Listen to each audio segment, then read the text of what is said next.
Welcome to the Simplified Marketing Podcast. Straight talking ideas to grow your business. Hello and welcome to the Simplified Marketing Podcast. My name is John Lawley and I run a web agency. This is the podcast that aims to help you grow your business.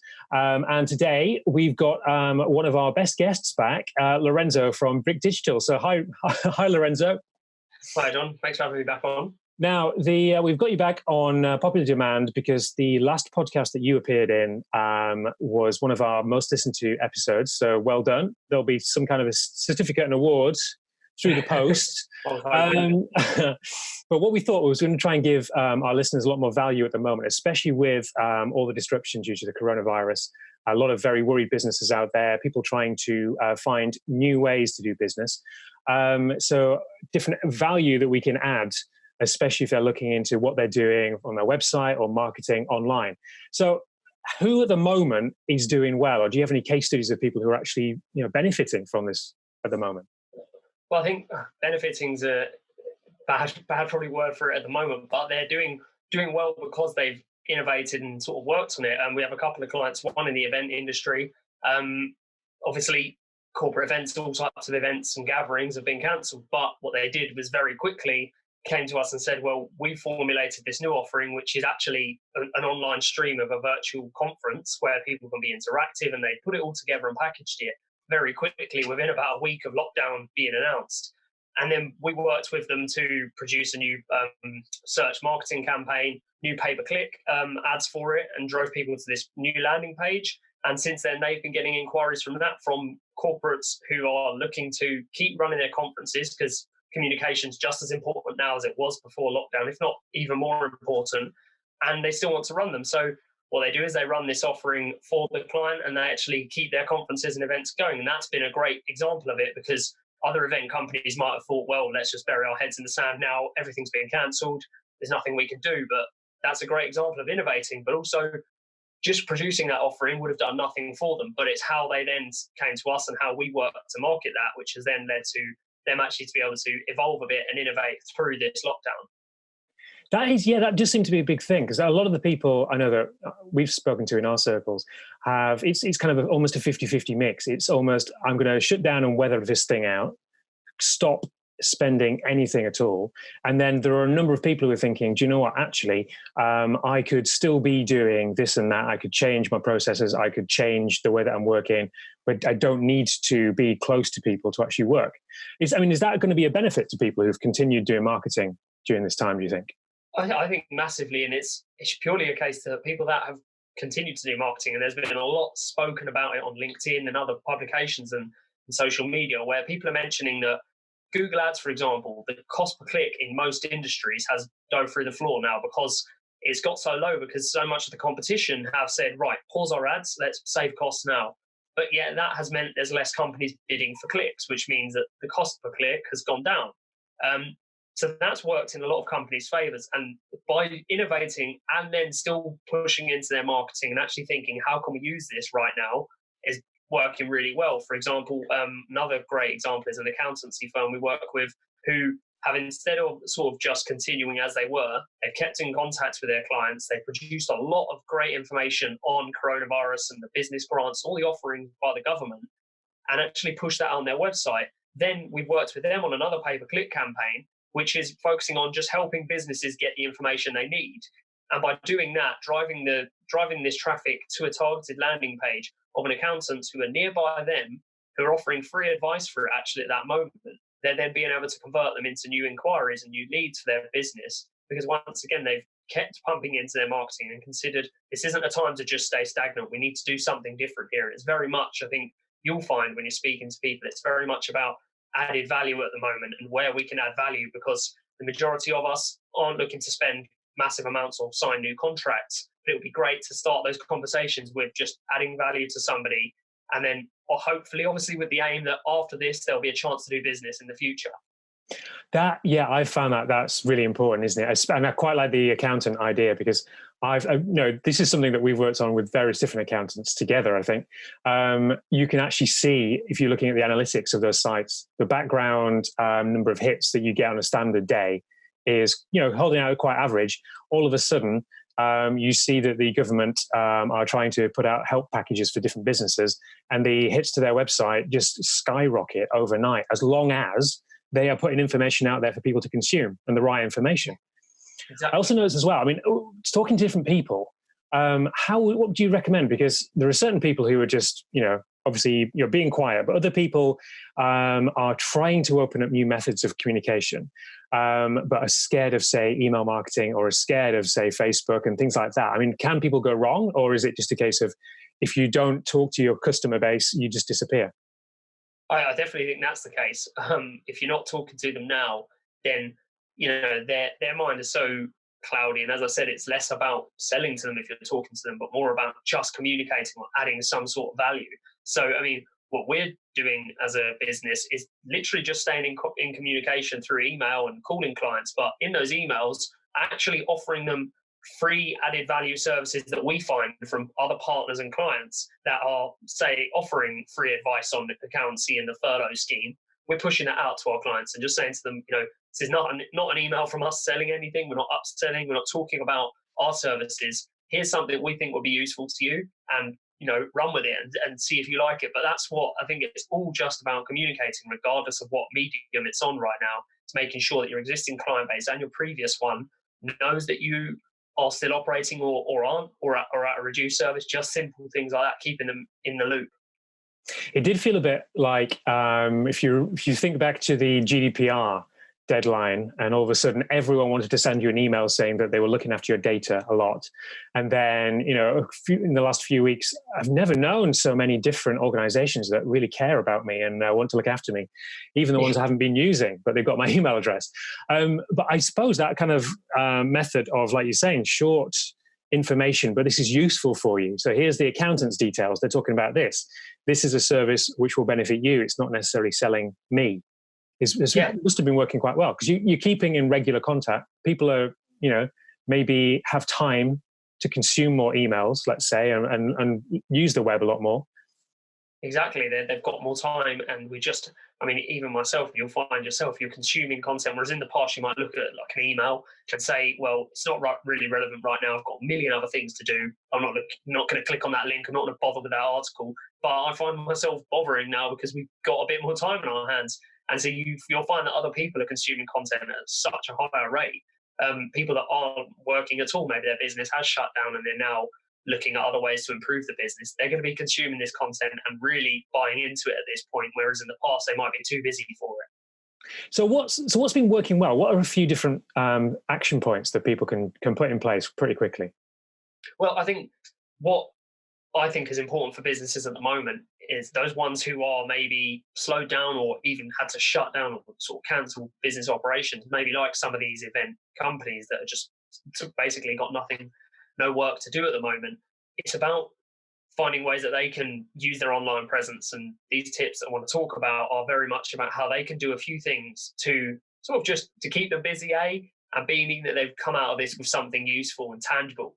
And one of the biggest things that I'd like to talk about, and probably people that have seen the other podcasts that know I talk about a lot, is local search and Google business listings. Now, they're the easiest win for most businesses, but one of the ones that a lot of businesses don't understand or don't use, and the ones that use them really well are usually working with an SEO agency, because SEO agencies or experts, they know the value of them. Now, for a small business owner who might be watching this or listening in, they'll be thinking, right, I've got all this time on my hands. What can I do? Well, the first thing I'd say is to get a Google business listing if you don't have one already. Fill it out completely. If you do have one, make sure it's filled out completely. Lots of pictures, logo of the company. If you can, get pictures of yourself at work, and faces really do sell businesses these days because there's so much stock imagery around. But then also pictures of your work, and then making sure that, as I said, it's complete. That means when you see the offer to write a description that says 750 characters, don't do what a lot of people do and get turned off and think, God, I've not got the time for that. Right now, we really do have the time for it. So write a full description and make sure that description includes the services you offer, the locations you serve, and all of those things. And then go through that listing, that Google business listing. It's totally free, and fill it all out. Now, once you've done that, make sure that everything on it is exactly correct, i.e. your website address on it, links to your homepage on your site. Make sure that's all linked up.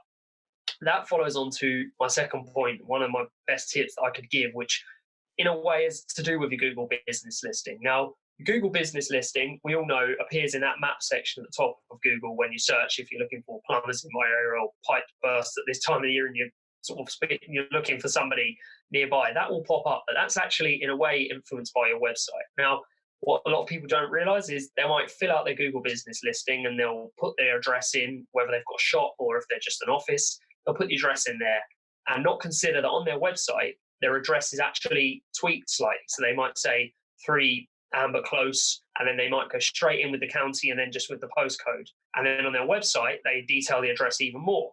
Now, this is somewhere that you can really will have an impact on where your Google business listing appears and also where your website appears when somebody searches locally. Making sure that your name, the name of your business, the address of the business and the phone number are precisely the same on your Google business listing and on your website. So if it's in your footer, have your business name exactly the same as it reads on your Google business listing, sat there in your footer. Beneath it, the address exactly the same and the phone number exactly the same. Now that helps Google link them both together and tie them together and see them as, okay, well, that website is definitely associated with that Google business listing. They are the same people and we know exactly where they're located.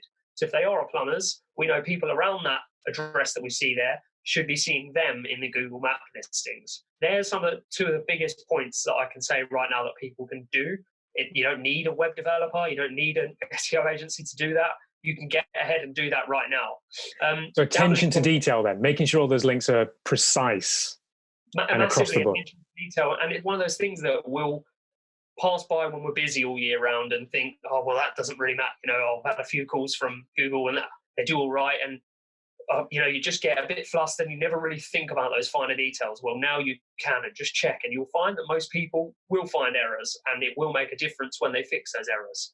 Now, following on from that, getting more reviews. So this is a great time, as I said, we've got more time on our hands as business owners. Also, clients and past customers have a lot more time on their hands. So if they just used you to lay new laminate in January, why not get back in contact either on the phone or however you communicated in the past? Say to them, do you mind writing a review on my Google business listing or writing a review for our website, a testimonial? Getting those kind of things compiled right now is going to help you in the future when people visit your website or look for you on Google. The more reviews you have, that will influence how much exposure you get on Google. So it's another thing. Those clients have a lot more time on their hands now. So use that because they'll be prepared to actually spend time writing you a nice review because it will give them something to do for 10 minutes while they're trying to waste the day by. For some people, that's how it is. I know for me, sometimes it's like I'm trying to find things to do to take up my time. So that's another important thing you can do. Now, all of this is, as I said, it's very much about getting found on Google. Yeah. And obviously that traffic is important. So the final thing for that, which I'd say, is creating more content for your website. So making sure that your website reads perfectly well and that it actually explains what you do. So good tip for that is to get somebody that doesn't know you, jump on a Facebook group in your local area. For me, it's like Abbots Langley Matters is one I always see coming up. And you could jump in that group and say to them, hi, everyone, I've got this website. Could somebody please just give me 5 minutes of their time, 10 minutes of their time to review the site? And I want you to come back to me with exactly what this company does and where it serves. Now, once again, they've got loads of time, so use it for a bit of peer feedback. They might take a look and then come back to you and say, well, you're a plumber or you're sort of, a gutter cleaner in the area.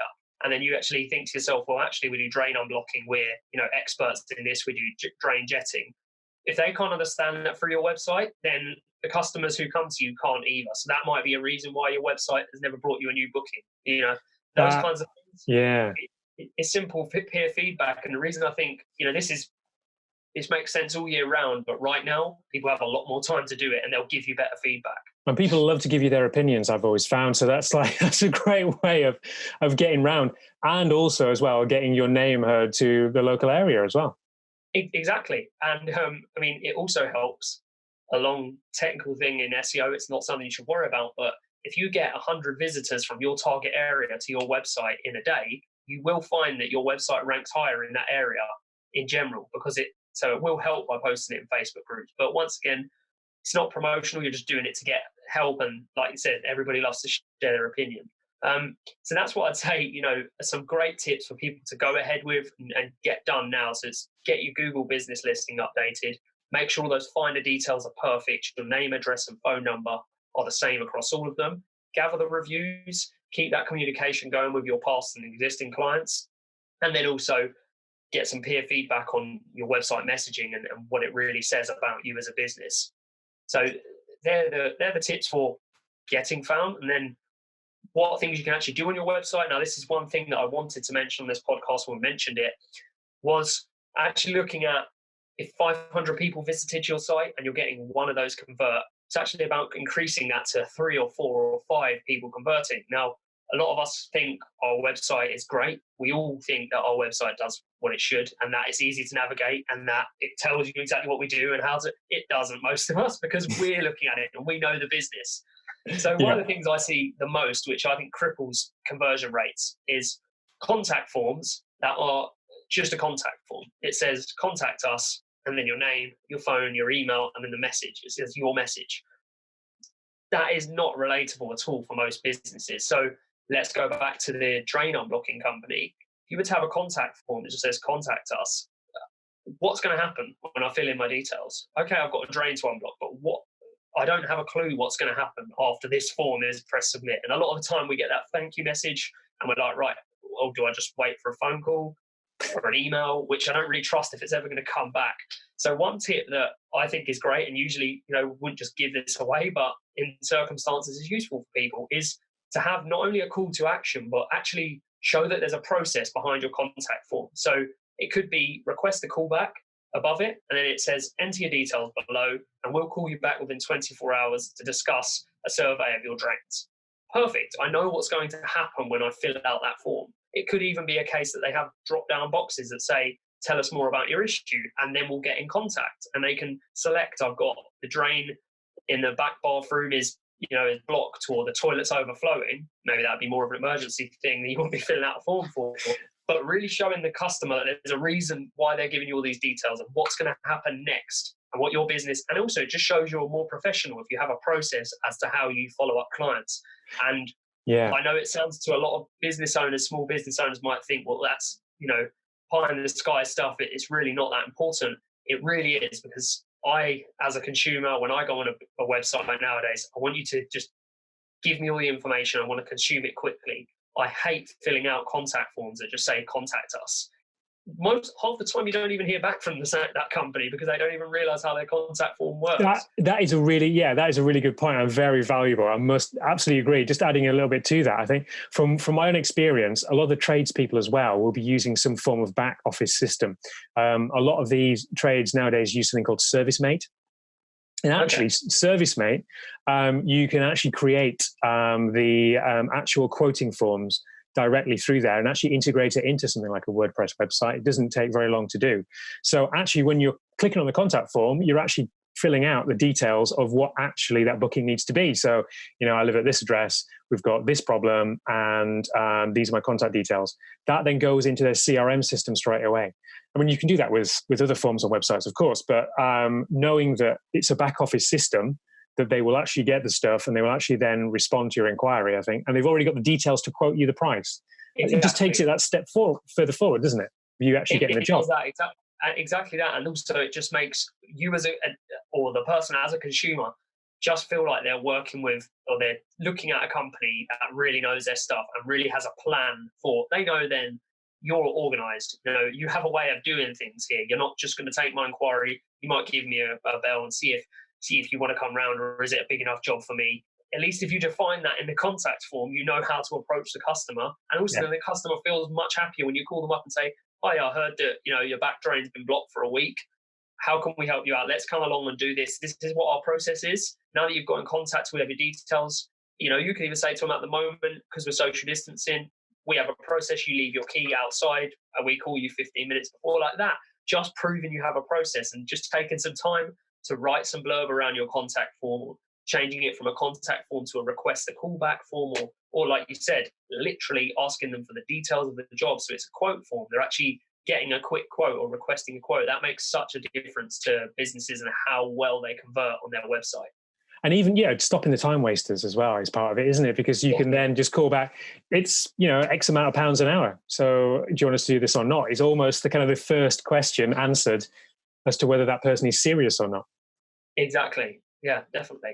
I think that's my biggest tips around it, is that things that people can actually do here now, if they have access to their website. If they don't, they can start to plan this out and pass it on to their web designer.